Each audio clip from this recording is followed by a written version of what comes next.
성경 말씀 사도행전 23장 31절부터 24장 15절까지입니다. 보병이 명을 받은 대로 밤에 바울을 데리고 안디바드리에 이르러 이튿날 병으로 바울을 포상하고 영령으로 나아갑니다. 그들이 가이사랴에 들어가서 편지를 총독에게 드리고 바울을 그 앞에 세우니 총독이 읽고 바울로 어느 영지 사람이냐 너 빌립비아 사람인 줄 알고 이르되 너를 고발하는 사람들이 오거든 네 말을 들으리라고 헤롯 궁의 글을 지키라 명하니라. 닷새우의 대제사장 아나니아가 어떤 장정들과 변호사 너도와 함께 내려와서 총독 앞에서 바울을 고발하니라. 바울을 부르매 더둘로가 고발하여 이르되 벨리스가 가서 이방인을 믿어 태평을 누리고 또 이 민족이 당신의 성경으로 말미암아 여러 가지로 개선된 것을 우리가 어느 모양이나 어느 곳에서나 크게 감사하나이다. 당신을 더 괴롭게 아니하리 하여 우리가 대강 여짜옵나니 관용하여 들으시기를 원하나이다. 우리가 보니 이 사람은 저녁 다른 자라 천하에 터진 유대인을 다 소유하게 하는 자요 나사렛 이전에 모두입니다. 그가 또 성전을 더럽게 하려 하므로 우리가 잡아싸우니 당신이 친히 그를 신문하시면 우리가 고발하는 이 모든 일을 아실 수 있느냐 하니 유대인들도 이에 참가하여 이 말이 옳다 주장하니라. 총독이 바울에게 머리로 표시하여 말하라 하니 그가 대답하되 당신이 여태전부터 우리 민족의 재판장이 된 것을 내가 알고 내 사건에 대하여 기꺼이 변명하리라. 당신이 아실 수 있는 바와 같이 내가 예루살렘에 예배하러 올라간 지 열이틀밖에 안 되었고 그들은 내가 천에서 누워 얼굴하는 것이나 회당 또는 시중에서 물을 수거하게 하는 것을 보지 못하였으니 이제 나를 고발하는 모든 일에 대하여 그들이 능히 당신 앞에 내세울 것이 없나이다. 그러나 이것을 당신에게 고백하리이다. 나는 그들이 이단하는 도를 따라 조상의 하나님을 섬기고 율법과 선지자들의 일에 기록된 것을 다 믿으며 그들이 기다리는 바 하나님께 향한 소망을 가졌으니 곧 의인과 악인의 부활이 있으리라 함이니라. 아멘.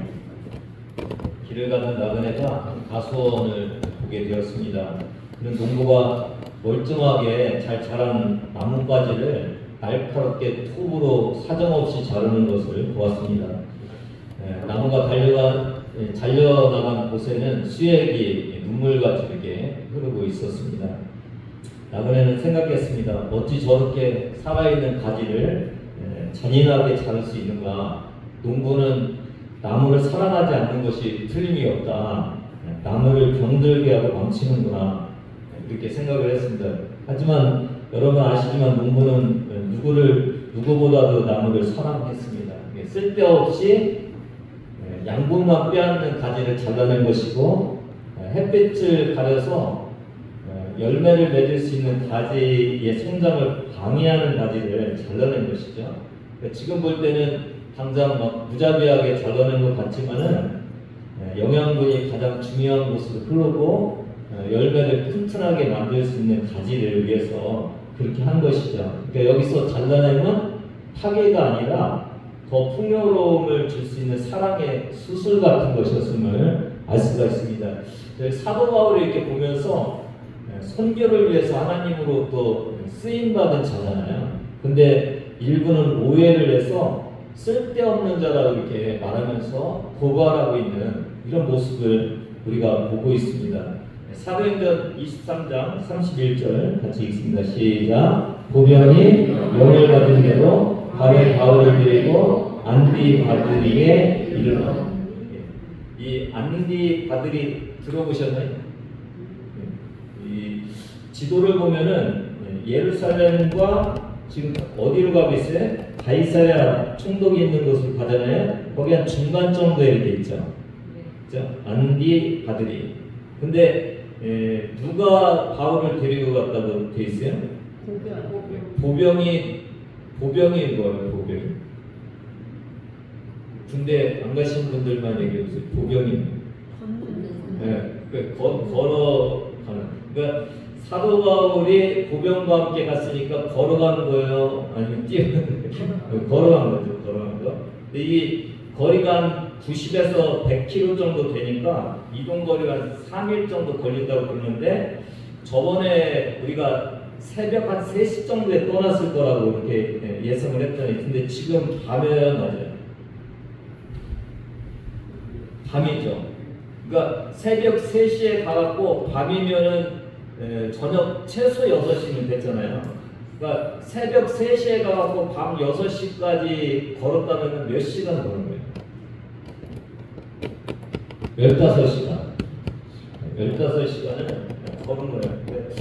사도 바울이 이방인을 위해서 복음을 전하는 이 일이 참 이것저것 이렇게 보면서 쉽지 않다는 생각이 많이 들어요. 복음을 전하는 곳에는 이 노력이 필요하고 수고가 필요하다라는 것을 저희가 알 수 있고 우리도 복음을 위한 수고가 필요하다는 그런 생각을 갖게 됩니다. 32절 같이 읽습니다. 이튿날 기병으로 바울을 호송하게 하고 영내로 돌아다니다. 기병은 또 뭐예요? 기병. 말 타고 가는. 그러니까 걸어서 가는 것보다 말 타고 가면 훨씬 더 빨리 가겠죠. 이제 고생을 했는데 이제는 또 빠르게 또 그 로마로 가는 중간 단계인 가이사라로 빨리 가고 있는 그런 모습을 볼 수가 있습니다. 33절부터 34절을 같이 읽습니다. 그들이 가이사랴에 들어가서 편지를 총독에게 드리고 바울을 그 앞에 세우니 총독이 읽고 바울더러 어느 영지 사람이냐 물어 길리기아 사람인 줄 알고 이제 도착했어요? 안 했어요? 도착했죠? 그리고 누구 앞에 바울이 서요? 총독 앞에. 그때 총독이 바울 보고 한 첫 질문이 뭐예요? 어느 영지 사람이? 이 영지가 영어로 보니까 프로빈스인데 이 프로빈스가 충청북도, 충청남도 이거 할 때 이 프로빈스를 쓰거든요. 그러니까 행정구역을 말하는 거예요. 네가 어느 행정구역에 사느냐. 이게 왜냐면 행정구역에 따라서 재판 관할권이 이게 다르기 때문에 이렇게 물어봤다고 그래요. 근데 우리가 질문이 하나 생기잖아요. 뭐라고 대답을 했어요? 길리기아. 그러니까 길리기아는 어디에 있어요? 소아시아에 있죠. 가서 길리기아 그쪽에. 근데 지금 이 가이사랴는 어느 지역에 있어요? 유대 지역에 있잖아요. 그러면 유대 지역이 저 소아시아까지도 다 관할하고 있는지라는 의문이 생기잖아요. 좀 이게 그때 거라 이게 이해는 잘 안 되는데 이 소아시아 시리아 속주는 대총독이고 유대 지역은 좀 작아서 이 대총독 관할에 있었다고 해요. 그래서 이 재판을 받을 수 있는 곳이었다고 이렇게 얘기를 합니다. 35절 같이 읽습니다. 시작. 이르되 너를 고발하는 사람들이 오거든 네 말을 들으리라 하고 헤롯 궁의 길을 지키라 이럽니다. 오늘 얘기하면 탁탁 우리가 들어올 텐데 또 하나 걸리는 게 헤롯 궁에 왜 그 바울을 집어넣어서 지키라고 할까? 헤롯 궁이 뭐예요? 궁이면 뭐예요? 궁전이잖아요. 궁전. 그러니까 헤롯 왕이 거하는 곳이 헤롯 궁이었을 거 아니에요. 근데 왜 지금 이 바울을 그곳에 집어넣고 지키라고 했을까? 이 헤롯은 누구예요? 헤롯이 여러 헤롯이 있었잖아요. 근데 이 헤롯은 지금 그 유아 살해를 명령했던 대헤롯. 이 대헤롯 때는 그러니까 헤롯이 그 유대 전체 이스라엘 전체를 관할했던 때예요. 그러다 뒤에 이제 분봉왕이라고 해갖고 자녀들에게 이렇게 띄워졌죠. 나눠서. 근데 그러니까 전체를 이제 지배하고 있었으니까 이 가이사랴도 헤롯 왕이 지배를 하고 있었으니까 거기에다가 궁전을 아주 멋지게 지어놓은 거예요. 근데 지금은 누구 관할 속에 들어가 있어요? 여기 헤롯 궁이? 총독이 돼요. 이제는 총독에게 들어있으니까 총독의 관할권 아래 있으니까 총독이 거기 사는 거죠. 근데 총독이라는 그 위치가 그냥 행정적인 것만 하는 것이 아니라 군사도 거느리고 재판도 하는 행정, 사법, 군사 이 모든 것들을 다 갖고 있는, 그러니까 그 해독권 안에 그 군영도 있고 군대도 거하고 또 구금 시설도 있고 그랬던 거예요. 그 구금 시설에 집어넣었던 것을 알 수가 있습니다. 24장 1절 같이 읽습니다. 시작. 다스에게 대제사장 아나니아가 어떤 장로들과 한 변호사 더둘로와 함께 내려와서 총독 앞에서 바울을 고발하니, 이게 그 재판이 있으려면은 원고가 있고 피고가 있어야 되잖아요. 그러니까 고발하는 사람이 있고 고발 당하는 사람이 있잖아요. 지금 이 원고가 누구예요? 대제사장 아나니아. 변호사 한 사람을 데리고 가서 이제 고발하고 있는 그런 모습을 볼 수가 있어요. 이 참 대제사장 아나니아는 누구의 대제사장이잖아요. 그럼 굉장히 거룩한 사람이잖아요. 근데 그 역사가 요세푸스에 따르면은 이 대제사장 자리를 차지하기 위해서 전임 대제사장을 음모와 계략에 빠뜨려서 죽이기까지 하는 그런 사람이라고 해요. 그러니까 온갖 자리를 차지하기 위해서 권모 술수를 쓰고 성직을 매매하는, 이 당시는 이제 로마의 통치 아래 있었기 때문에 로마가 이게 그 대제사장을 임명하는 그런 거기 때문에 이런 모습인 것을 알 수가 있어요. 2절부터 보면은 더둘로가 이제 변호사로서 고발을 하죠. 3절에 굉장히 벨릭스 각하를 높여요. 뭐라고 했어요? 당신을 힘입어 태평을 누리고 있다. 또 뭐라고 했어요? 당신의 선견으로 말미암아 개선된 것이 많다.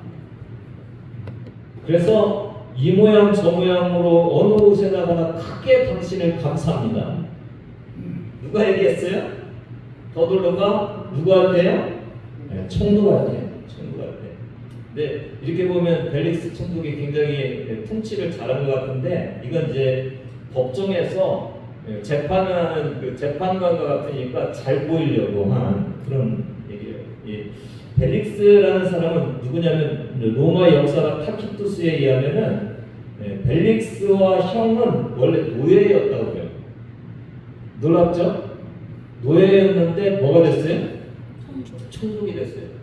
이게 이 형제는 그 황제 어머니의 노예라고 그래요.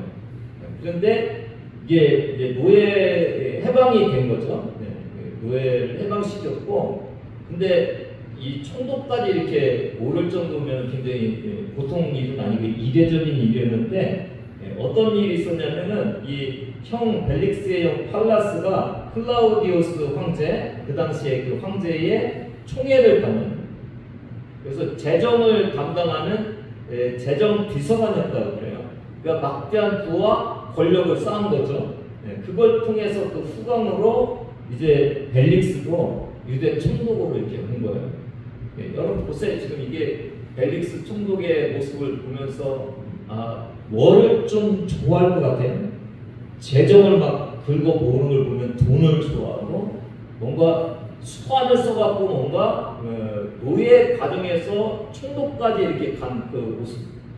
또 대제사장 아나니아를 이렇게 봐도 뭔가 권모 수수를 써갖고 뭔가 자리를 차지하는 이런 모습의 사람들 속에서 사도 바울이 재판을 받고 있는 이런 모습을 우리가 생각을 할 수가 있는 거죠. 5절 한번 보겠습니다. 어떤 그 제목을 가지고 고발을 하는지 같이 읽습니다. 시작. 우리가 보니 이 사람은 전염병 같은 자다. 천하에 흩어진 유대인을 다 소유하게 하는 자요, 나사렛 이장의 우두머리라.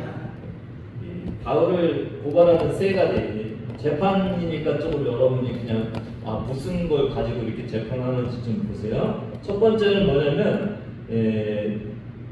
천하에 흩어진 유대인을 소유하는 자. 첫 번째. 두 번째는 뭐예요? 나사렛 이단의 우두머리. 이게 이제 왜 이런 것을 이렇게 했냐면은 이 소유를 막 하면은 치안에 문제가 있잖아요. 그러니까 이 총독으로서는 골치가 아프잖아요. 그러니까 관심을 갖게 하는 거죠. 나사렛 이단의 우두머리니까 여기도 좀 이렇게 유대인들하고의 관계에 뭔가 위험성이 있어 보이는 그런 거죠. 근데 저는 여기서 제일 인상 깊은 단어를 본 것이 뭐냐면 전염병 같은 자. 누구를 전염병 같은 자라고 그런 거예요. 이 전염병 알죠, 여러분? 전염병은 한순간에 막 이렇게 퍼져나가고 사람들을 굉장히 위험하게 하는 코로나 같은 이 전염병. 근데 사람에게 전염병 같은 자라고 하면 어떤 사람을 말하겠어요? 아주 사회를 아주 망가뜨리는 그런 쓸모없는 사람. 뭐 이런 식으로 해갖고 이 전염병 같은 사람, 역병처럼 번지고 퍼지고 해를 끼치는 이 사람, 이렇게 표현을 했다는 거예요. 누가 전염병 같은 사람인 것 같아요, 여러분? 벨릭스, 아나니아 이런 사람이 전염병 같은 사람일 것 같은데 도리어 그 사람들이 누구를 보면서요? 사도 바울을 보면서 전염병 같은 사람이라고 이렇게 말했다는 것이 오늘 저와 여러분에게 지금 와닿는 그런 부분이라는 생각이 들어요. 오늘 우리에게도요, 세상 사람들이 정당하게 우리를 바라보지 않을 때가 있어요.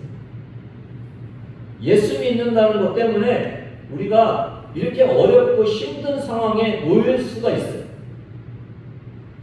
그러니까 예수를 믿는다는 것은 늘 다른 사람들이 호의적으로 우리를 보지 않을 수도 있는 거예요. 근데 그런 상황 속에서도 사도 바울은 꿋꿋이 그리스도의 복음을 위해서 살아가고 있는 이 모습을 저와 여러분이 바라보는 그런 시간이 되기를 바랍니다. 세상도 똑같고 우리 신앙생활도 똑같고 우리 몸도 똑같은데 제가 한번 언급했었던 것 같아요. 유익균과 유해균이 우리 장에 있다고 그러죠. 여기 좀 잘 아시는 분들이 계실 것 같아요. 장 속에는 100조 마리가 넘는 미생물이 있는데 이 박테리아 중에는 우리 몸에 유익한 것이 있고 해로운 것이 있다고 그래요. 유익한 것이 이제 소화와 영양분 흡수하고 면역을 강화시키고 유해균 증식을 억제하고 뭐 비타민, 호르몬, 효소들을 이렇게 만들어내는데 근데 유해균은 뭐 하는 거예요? 독소, 노폐물을 생성하고 소화불량, 설사, 변비, 뭐 면역력 저하, 질병, 암 이런 것들을 만드는 거예요. 그러니까 이게 둘이 이렇게 있는데 이게 이제 서로 싸우는 거죠. 서로 싸우는. 그러니까 유익한 것과 해로운 것이 서로 싸우는데 이게 건강한 몸이 되려면은 유익균이 25%, 유해균이 한 15%, 그 중간균이 한 60%가 돼서 유익균이 25% 정도 되면 이 중간균들이 유익균 쪽으로 이렇게 간다는 거예요. 오늘 저는 이걸 보면서 우리 기독교인들이 몇 프로는 돼야? 25%.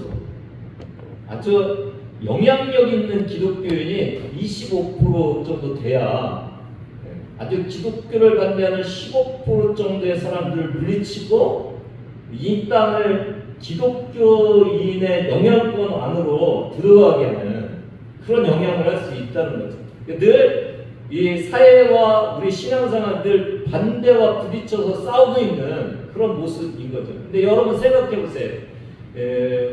도둑놈이 경찰을 좋아할까요? 안 좋아하죠. 경찰도 도둑을 안 좋아하죠. 서로 안 좋은 거예요, 서로. 그런데 지금 누가 누구를 전염병자라고 이렇게 얘기를 한 거예요?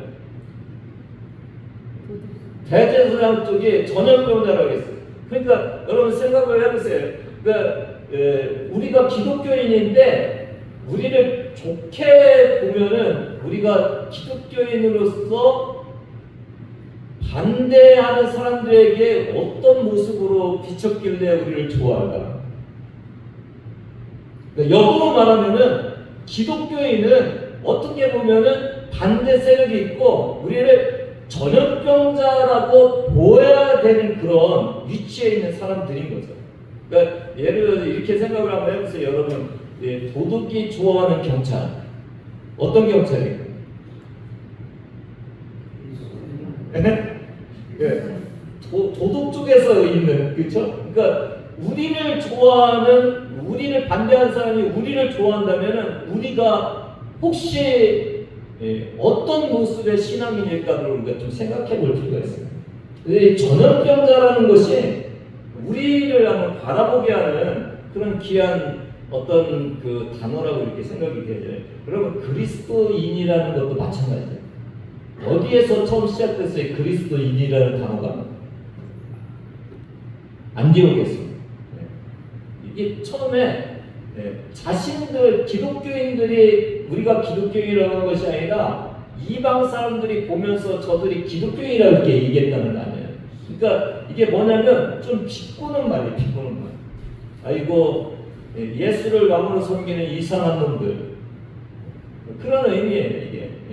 이게 그리스도를 왕으로 따르는 정치 집단들, 뭐 이런 좀 이상한 이단의 우두머리에 속한 자들, 그런 의미가 이게 그리스도인의 의미였어요. 근데 문제는 뭐냐면 예수를 믿는 그 제자들이 이 얘기를 들으면서 부끄러워하지 않는다. 그리고 우리는 그리스도인이 이렇게 정체성을 확인을 했다는 거예요. 그리고 더 나아가 나중에는 이게 영광스러운 이름이 돼서 자신들도 우리가 그리스도인이라고 이렇게 부르는 거예요. 베드로전서 4장 16절을 같이 읽습니다. 시작. 만일 그리스도인으로 고난을 겪으면 부끄러워하지 말고 도리어 그 이름으로 하나님께 영광을 돌리라. 전염병자, 그리스도인으로서 우리가 살아가는데 다른 사람들이 기독교인을 이상한 눈으로 볼 때 뭐 하지 말라는 거예요? 부끄러워하지 말고 어떻게 하라고요? 하나님께 영광을 돌려라. 갈라디아서 1장 10절 시작. 이제 내가 사람들에게 좋게 하나님께 좋게 사람들에게 기쁨을 구하여 내가 지금까지 사람들에게 기쁨을 구하였으면 그리스도의 기쁨이 아니니라. 그러니까 우리 가운데는 기독교인도 있고 기독교인들을 반대하는 반대 세력도 있다는 거죠. 그래서 우리는 어떤 사람들에게는 우리가 좀 비난도 받고 지금 사도 바울 같이 잘못이 없음에도 불구하고 막 그 뒤집어 쓰기도 하고 그러면서 살아가는 그런 모습이 우리에게도 있는 거죠. 예수님께 있었어요, 없었어요? 있었잖아요. 구약의 예언자 선지자에게 있었어요, 없었어요? 있었잖아요. 그러니까 동일하게 우리에게도 그런 모습이 있을 수 있다는 거죠. 그러니까 우리가 예수를 믿으면서 예수님을 믿으면 세상 사람들이 우리를 대우해 줄 거지. 우리가 정당하게 예수를 믿으면 사람들이 우리를 존경할 거지. 다 그렇지는 않을 수 있다는 거예요. 누군가는 우리를 전염병 같은 사람이라고 그렇게 부를 수도 있는데 문제는 뭐라고요? 우리가 진짜 그리스도 안에 있어서 이런 핍박과 고난을 받는 것 자체에도 기쁨과 감사와 영광으로 우리가 생각할 수 있는지, 여러분 그렇게 생각하면서 살고 계시는지 한번 생각해 보시는 그런 시간이 되기를 바랍니다. 6절에서 9절까지 같이 읽습니다. 시작. 그가 또 성전을 더럽히려 함으로 우리가 잡았사오니 당신이 친히 그를 신문하시며 우리가 고발하는 이 모든 일을 아실 수 있나이까니 유대인들도 이에 참가하여 이 말이 옳다 하시나이다. 그 세 가지가 소유, 아세리디단, 그다음에 성전을 더럽히는 자. 성전을 더럽히면은 이 유대인들이 막 소유를 일으킬 거 아니에요. 그러니까 이렇게 보면은 좀 위험하다라는 것을 알게 하기 위해서 이 세 가지를 들고 왔어요. 이게 원고 주장이에요. 10절부터 12절까지는 누구가 다시 기회를 주겠어요? 원고에게 줬으니까 피고인 바울에게 주는 거죠. 이렇게 다 들어보는 거죠. 바울이 얘기를 해요. 11절 보면은 나는 예루살렘에 온 지가 12이틀밖에 안 됐다. 무슨 뜻이래? 한 1년 정도 됐다고 하면 내가 한 행위를 1년 정도 이렇게 봐야 되니까 이게 복잡하지만 딱 2주도 안 됐어. 내가 한번 다 볼 수 있어. 그 얘기 아니에요? 12절에 뭐라고 했어요? 그들은 내가 누가 변론한 거나 소동을 하게 하는 걸 보지 못했어. 아니 여기 10일밖에 나 없었어 예루살렘에. 그리고 성전에 있는 사람들이 내가 뭐 소동을 일으킨 거나 뭐 변론하면서 이렇게 시끄럽게 한 것을 본 사람이 하나도 없어. 그렇게 지금 얘기하고 있는 그런 모습을 볼 수가 있어요. 그리고 13절에 뭐라고요? 이제 나를 고발하는 모든 일에 대해서 그들이 능히 당신 앞에 내세울 것이 없나요? 증거 없어. 증거. 아무 증거 없는데 내가 지금 여기 섰어. 그렇게 이제 변론을 하고 있는 그런 모습을 볼 수가 있어요. 그러면서 14절 15절을 같이 읽습니다. 시작. 그러나 이것을 당신께 고백하리이다.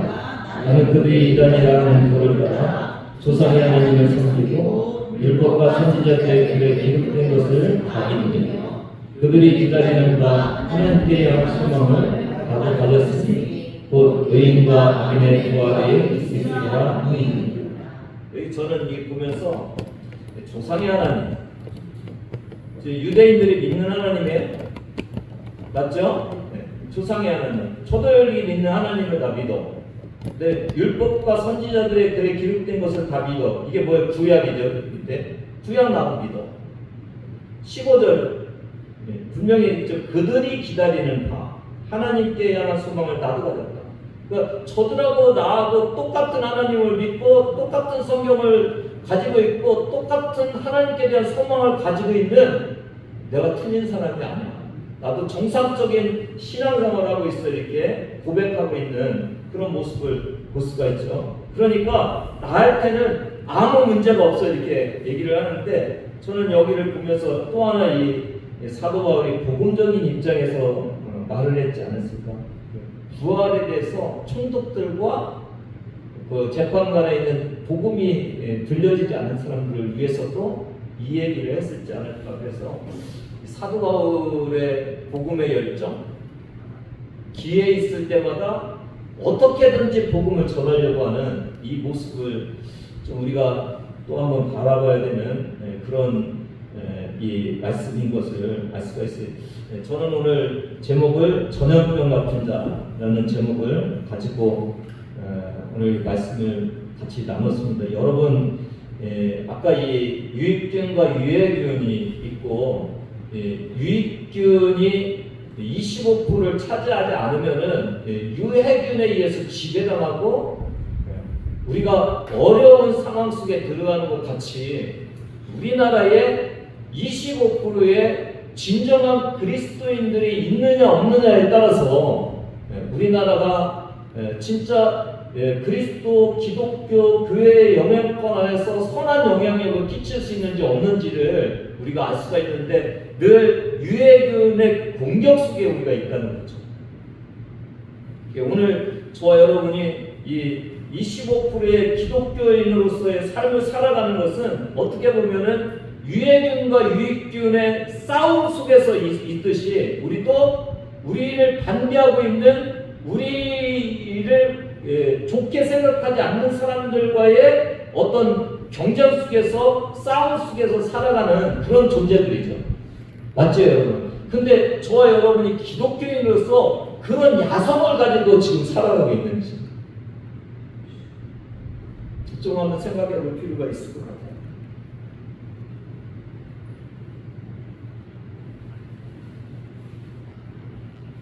그러니까 바울이라는 사람이 있기 때문에, 빛의 사람으로 있기 때문에 그를 반대하고 있는 사람들이 다 보이잖아요, 어둠이. 그렇죠? 오늘 저와 여러분이 빛으로서, 진리로서, 하나님의 사람으로서 살아가기 때문에 주변에 어떤 어두움들이 보이고 있는지. 저는 이렇게 그래서 몇 가지를 한번 생각해 볼 수 있는 것들을 좀 적어봤어요. 나는 전염병자라는 비난을 받아도 흔들리지 않는 믿음을 갖고 있는지. 새신자 믿음이 굳건하지 않을 때는 이제 사람들 앞에 이렇게 섰을 때 기도를 하고 먹여야 되는데 부끄러우니까 기도를 안 하는 거예요. 하는 듯 마는 듯 사람들 모르게 이렇게 기도를 한다든지, 그리고 직장이나 이런 데 가서 내가 그리스도인이라는 말 안 해. 누구를 의식하는 거예요, 지금? 안 믿는 사람을 의식하는 거예요. 그렇죠? 남의 눈치를 이렇게 보면서 살아가고 있는 이런 모습인지, 또 세상과 친구와 직장으로부터 예수 믿는다고 믿는 것으로 인해서 불이익을 당해도 내가 기쁨으로 예수 믿고 있는지, 뭔가 세상에 나가서 내가 예수 믿는다고 하면 뭔가 불이익이 있을 것 같아서 그것을 주장하지 못하고 얘기하지 못하고 그렇게 살아가고 있는 그런 모습은 아닙니다. 또 반대로 말하면은 내가 세상과 전혀 구분이 되지 않는 삶을 살고 있는 거예요. 지금 사도 바울은 정체성을 가지고 확실하게 구분이 되니까 그 반대자들이 뭔가를 끌어내서 해쳐야 자기네들의 삶이 더 좋아지니까 막 반대를 하고 있는데, 우리는 세상에 가도 아무런 부담이 없는 사람들이에요. 전혀 불편하지를 않아요, 우리 때문에.